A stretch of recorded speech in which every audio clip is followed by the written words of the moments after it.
Hi, I'm Rick Stengel. I'm the editor of Time magazine, and I am here with Bill Gates to talk about his story for Time this week. Welcome, Bill. Thank you. It's all about your big idea of creative capitalism. I'd love you to tell our readers what the heck creative capitalism is. Well, capitalism's done a great job for the people who are well off.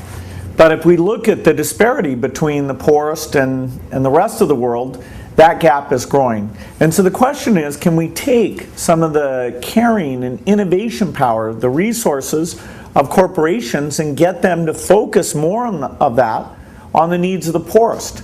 And it's very timely because whether it's breakthroughs in medicine or using cell phones in creative ways, new forms of banking, food with better nutrition, there are clearly some things that these large companies with their great resources and their innovation power, if we get them to apply that more significantly for those with the most need, that we can reduce impoverishment far faster than simply relying on government alone. Mm-hmm. You write about how this idea mixes two primal human impulses, the self-interest that we all have and the desire and willingness to do good and help others. How does creative capitalism mesh those two impulses? Well, there's a bit of a market failure in that if you're very poor, your voice in the marketplace is very small, and so you'll have a disease like a malaria or other diseases of poor countries where it's not going to make a pure profit-driven prioritization in the same way that something like reducing baldness might, because those consumers speak with a loud economic voice.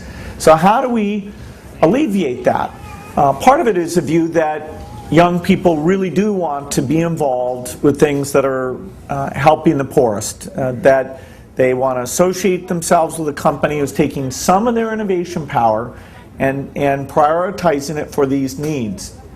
Now, there are people like C.K. Prahalad who pointed out that as you look at the needs of these consumers, you often come up with cost breakthroughs and you find a higher volume market. And so you can sometimes go down this path with it being purely sort of philanthropic, brand-oriented, just fulfilling the broad mission, and see that it actually does fit in with the more traditional way of prioritizing things. And that's fine with me. I think you've got to explore the space, and you'll find things that are economic and things that are more reputationally driven. Mm-hmm. Let's talk about the latter. Let's talk about recognition, because you write eloquently about how young people today are looking to work for companies that they feel are socially responsible. How does that help them? How does that even help their bottom line?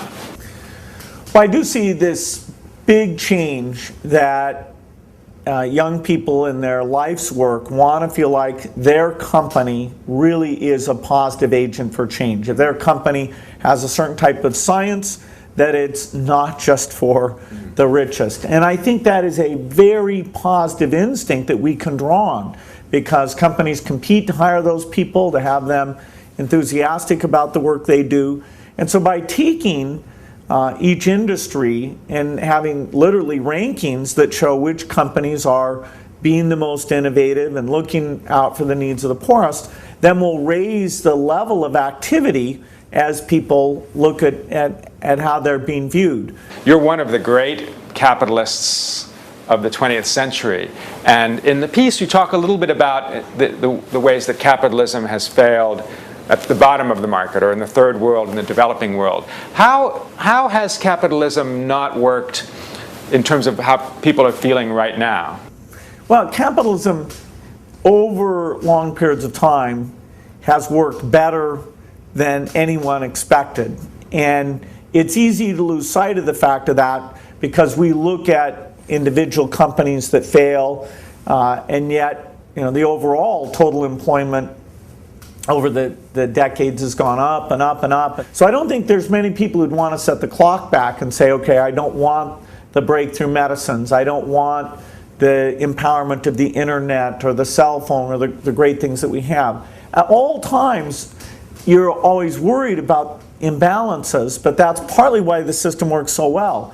If there's a shortage of clean energy, then the high few people who understand those areas are drawn in. Right. Energy is a great example where I'd say there's 20 times as many brilliant people thinking about energy breakthroughs today as there were 10 years ago. So I love the energy space. It's a great example of capitalism seeing a need, drawing in big companies, small companies, funding research at universities.